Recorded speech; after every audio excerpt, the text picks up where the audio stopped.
Welcome to Evolution and my first tutorial. Today I'm going to show you how to make a realistic 3D speaker inside of Cinema 4D with Octane and make the motion blur looks realistic. Let's dive into it.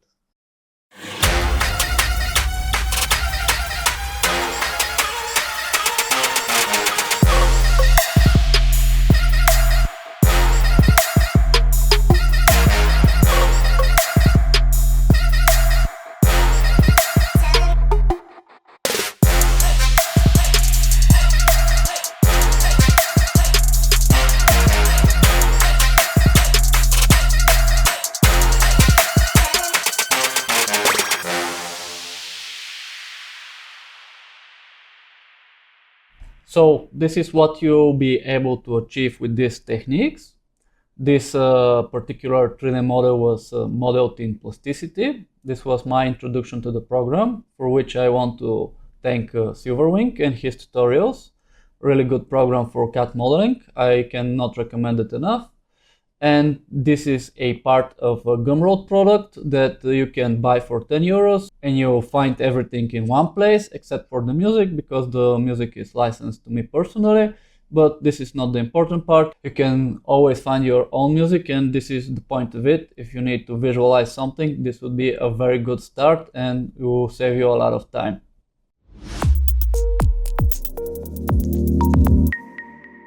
How are we gonna make a cone if we want to make a speaker? This is the basic thing that I will show you. Then I will show you how to move it in the right way, so every render with proper motion blur that can make a vertex motion blur, we'll be able to read it and make it in Cinema 4D. Basically what we need is a reference photo. So we have some guidance where we should put our points, and we need to have some measurements. When you have your measurements, you just make a disc, make discs the size of your measured speaker. This, in this case, was about 5 millimeters, a little 5 centimeters in radius. It was 92 millimeters diameter. So what this makes is 4.6 centimeters. This is exactly where this lands. So the next thing is scale your background image that you have taken, so the reference photo match, and then you need to draw your lines. The simple way will be just start with the pen tool, here, here, here, here, here, here, probably here, and probably here. Then all of this should be on z-axis on 0. This should be 0 on x, because this is the center point that everything will be revolved around. And then you need to make your points smooth to copy the geometry of the speaker that you like, and everything like that. Something like this, and something like this. This is something like this. This is something like this. Probably like that. You can always look at the top view, so you're always guided properly. And this is pretty much how you can make anything happen. It's a bit like that. Probably the best way is to add another point, like here, like this. Then this is just tipping, like that. This and this should be brought together. This should be able to be chamfered, something like that. And this is the very basic way you can make your own speaker. Then simply use the lathe object and revolve it. It's good to make the segments higher number, because 32 is way too little. your mesh will look really rigid from close. So I like to use 340. It's a bit of overkill, but at least you don't need to worry about it. It's single object. It's not that complicated here. This is the basic steps you should take to model it. Now I have made my own profile for my speaker, which takes a few tries because it's not that straightforward. It's nothing that you can measure really good just from looking at it. So this is how it looks. As you can see, the main point is too much from the top, and when you look at it, you should be able to say, yeah, it's pretty close. Then what we need to do, this we don't need. With C, we can make this object a mesh. These selections are not needed for us right now. And we have one problem. Because this is a simple plane, we don't have any depth into it. So probably, if you select it, yes, the normals are reversed. The blue normals are the backside of the polygons. So let's reverse normals and make the selections that we're going to need in order to apply materials where we need them.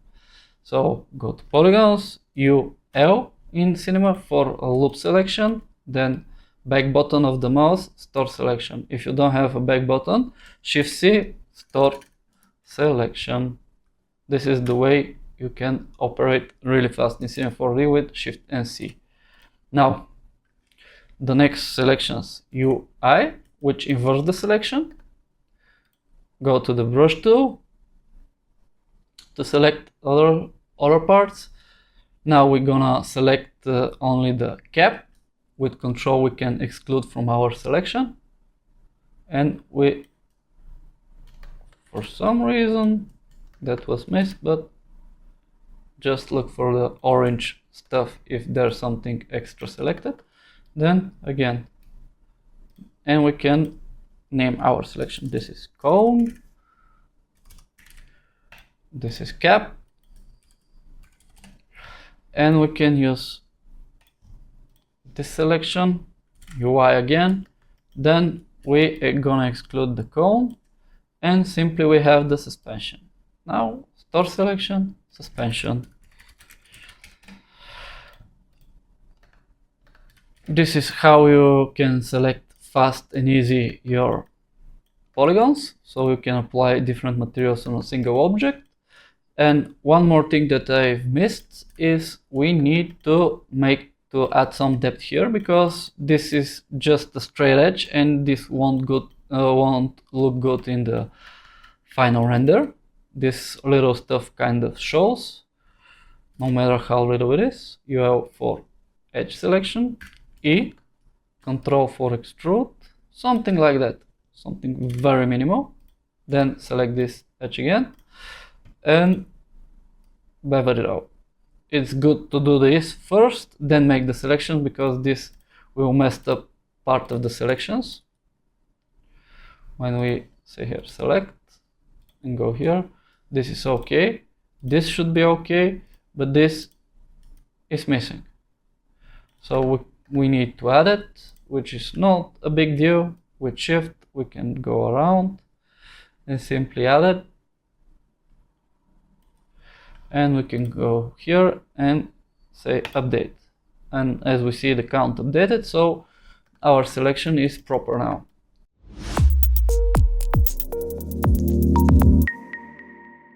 How we're going to animate our mesh? We're going to use MoGraph fields. A lot of you may think the plane is the way to go, but there is some technical problems with it. It will not be able to make our movement properly. For this tutorial, the best way to go is formula effector, and I'll tell you why. First thing, we don't need to use any ID or count here, because we want everything to move as one.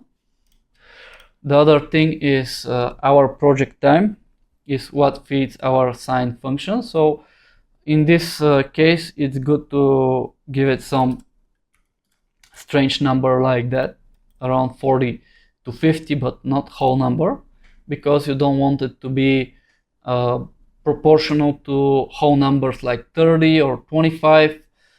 It's better that way because it won't be sampled as a peak or a minimum in every frame.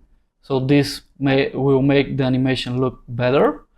Also, let's put the frequency at 100, and for that we need to deselect this, our y-axis, because why not, 03, effector space, you wanted points, and you can see now we have direction taken from the points. You don't need, well, no, we don't want that.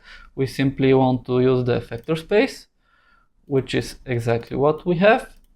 And now we need to mask how the mesh will be deformed based on the physical properties. So we're gonna make a cylindrical field.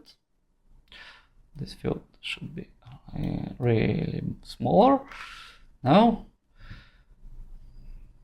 we take this.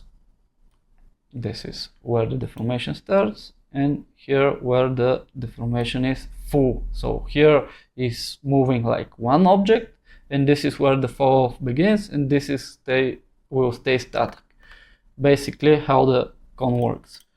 We don't need to be bigger than that, even smaller will do. And look at that, we have movement, and we have realistic movement at that. After we have that, we have the basic part. Sound looks a little slow, I don't know why. 100. Yeah, frequency, time. Okay, 360 is absolutely. Yep, we don't need that 360. And now this looks really good. It's a little bit insane, but it looks good. In order to mask our deformation, we need one more field, and it's sound field. I'm going to load my sound. I'll use the sound that I use in the tutorial. Let's make the project around 250 more frames because the song is longer. And simply here you need to make sure this is volume based, not frequency based. Then you want to have a really narrow frequency band, because these speakers really react to and really move with small number of frequencies. So something like that looks good. As you can see, something is not looking good. This is simply because the blending in the fields is not properly managed. What I mean is, this is on max, which is not how it's supposed to do. To do that, we need multiply. In order to stop the deformation, if there's no sound into it, this will be 0, and we'll multiply the result under it by 0, so the deformation will not occur. So this is it. As you can see, pretty good at that point, but looks pretty straightforward and not really natural.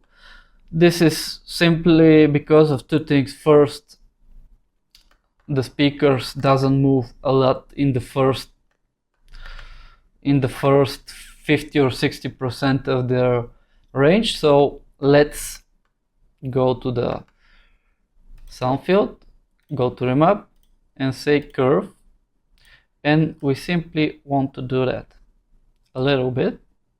That way this would be more gradual, and only on the kicks and the more dramatic parts the speaker will jump more. It's probably good to readjust this lower value to 25 or something like that. You can be 95. so we have a bit more dynamic animation. 25 is a bit extreme to 30, let's say. Keep in mind we have no linearity no more with that remap, so this is purely experimental, and you can make it to your own taste. This looks really better. Yep. It is looking really good, but a little bit too punchy for me. Here where the last and very important step comes, the decay. Decay is really good because it simulates practically a little bit of inertia, and the speaker is in the real world, so it has some inertia and can't move perfectly as the program shows it right now. So let's see what the decay does for us. Only 5%.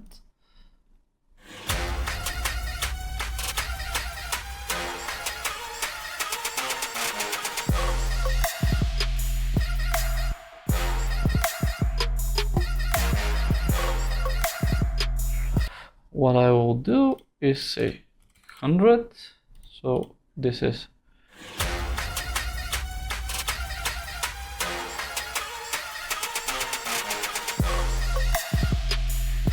yep.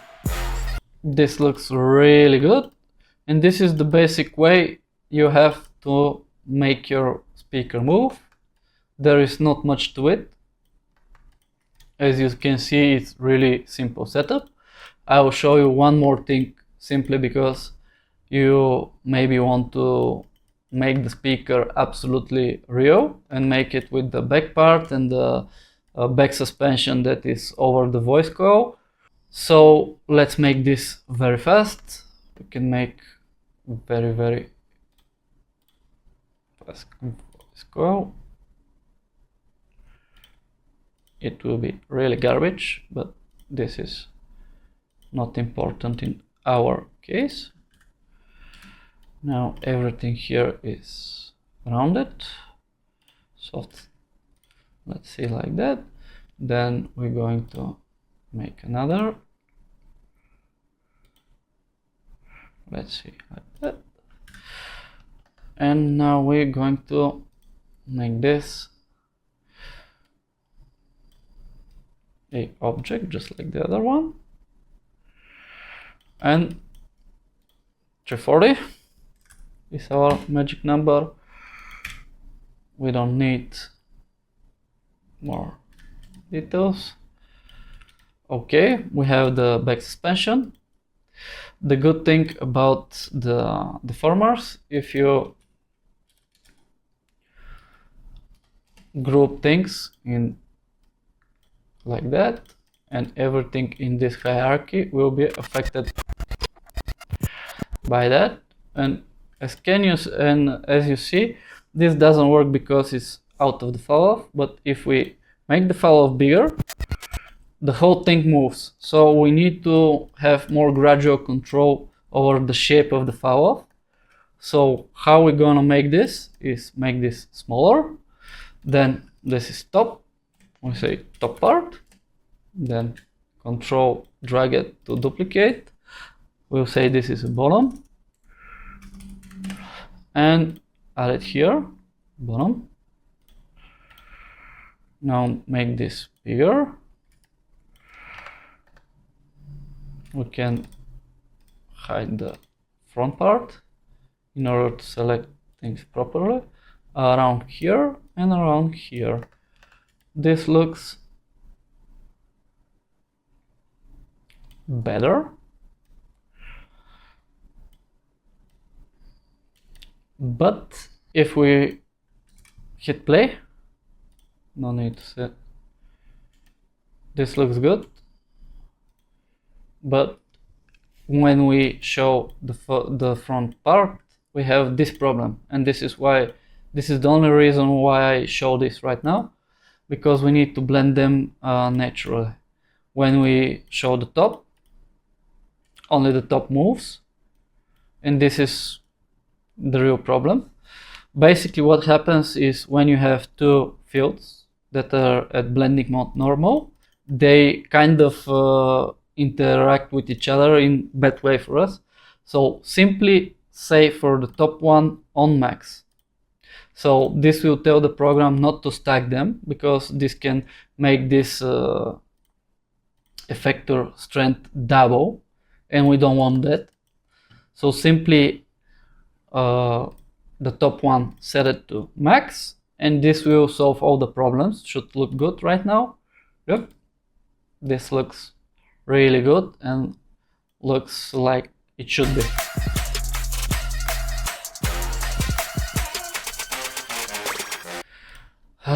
One last thing, why this is really important is because if we're going to look what the renders will see, for instance, if we say in the Octane render settings, if we set to have motion blur and time sampling per frame to 10, basically what Octane will do is set the project time to 10 times the real one, sample every point of this mesh for every single frame, and then blend them so the motion blur can be calculated properly for every vertex point of this mesh. Very simply, this is what the render does when they make motion blur based on mesh deformation. And this will look something like that. I'll stop the sound because it would be absolutely insane on 10 times slower speed. But as you can see, there is a lot of definition in the movement, and this is what makes the motion blur looks proper and realistic in the final render.